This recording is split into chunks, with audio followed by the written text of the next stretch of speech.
Hello, everyone. Welcome back. Here's another separable differential equations we have.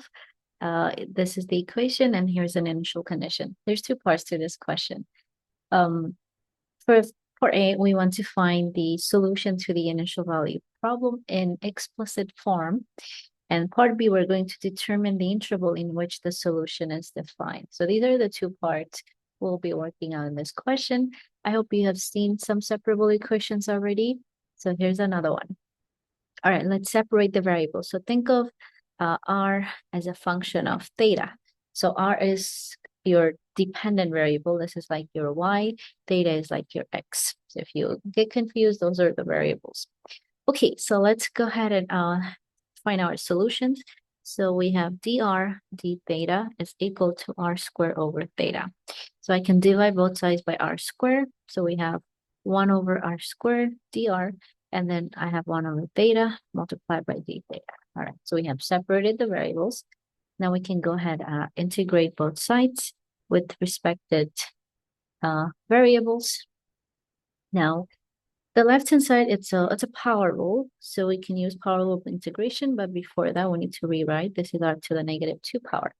Now, the left-hand side will give us negative r to the negative 1 or negative 1 over r, which is equal to the right-hand side is ln of absolute value of theta plus c. So that is your general solution. Now, if you want to solve for c, we plug in the initial condition. So this is our initial condition, which means that your theta is 1 and r is 2 because theta is the independent variable. So let's plug in and get a solution to the initial value problem. I'll go ahead and make the substitution. So we have negative 1 over 2 r is 2. This is ln of 1 plus c, which will give us ln of 1 is 0. So we know c is going to be negative 1/2. All right, so we got the value of c.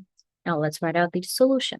So our solution to A will be negative 1 over r is equal to ln of absolute value of theta minus 1/2. Now, here's something you want to be mindful of. We don't need the absolute value around theta in this problem. The only reason is because your initial condition, the value is 1. So because of that, we can actually drop the absolute value. So it's a little bit more freedom we have. Put parentheses around. Now let's solve for the explicit form since that's what we want. So we want to solve for r. So write this as over 1 and then multiply both sides by r and then divide by ln of theta minus 1/2. So this will give you negative 1 over ln of theta minus 1/2 is equal to r. And now you can put these in common denominators. So you can write it as negative 1 over 2 ln of theta minus 1 all over 2. This is equal to r. And now our final expression or our solution in explicit form, you can write it as negative 2 since I can write this 2 over 1 and multiply by the reciprocal. So this will be 2 over 2 ln of theta minus 1 is equal to r of theta. So r is a function of theta. You can write that too. Now you could polish this a little bit more. For example, I can distribute this negative in the denominator to each term.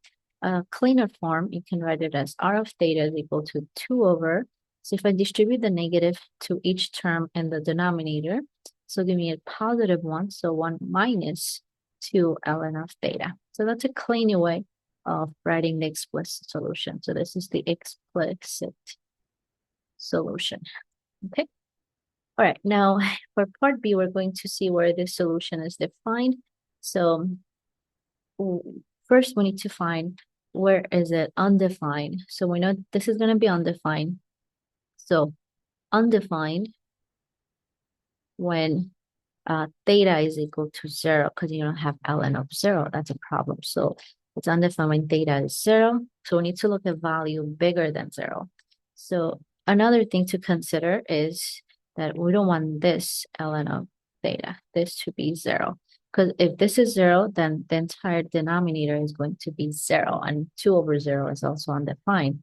So it's undefined when theta is 0 and also when this happens. So there's two things to consider. Now let's see when this equation is 0. So solve for it. So you have 1 at ln of 2, 2 ln of theta to both sides. So you have 1 is equal to 2 ln of theta. Divide both sides by 2. So you have 1/2 is equal to ln of theta. And then exponentiate both sides. You will have e to the 1/2 is equal to theta. All right, so pretty much we know that we have issues when theta is equal to 0, and we have issues when theta is equal to 1/2. So now let's see, what is this defined? So our solution is defined between these two numbers, only from 0 to e to the 1/2. That is where the solution is defined. So you get rid of these two numbers because those are the trouble, and then the rest should be fine. Okay, that's it. I hope this makes sense. I will see you next time. Take care, everyone.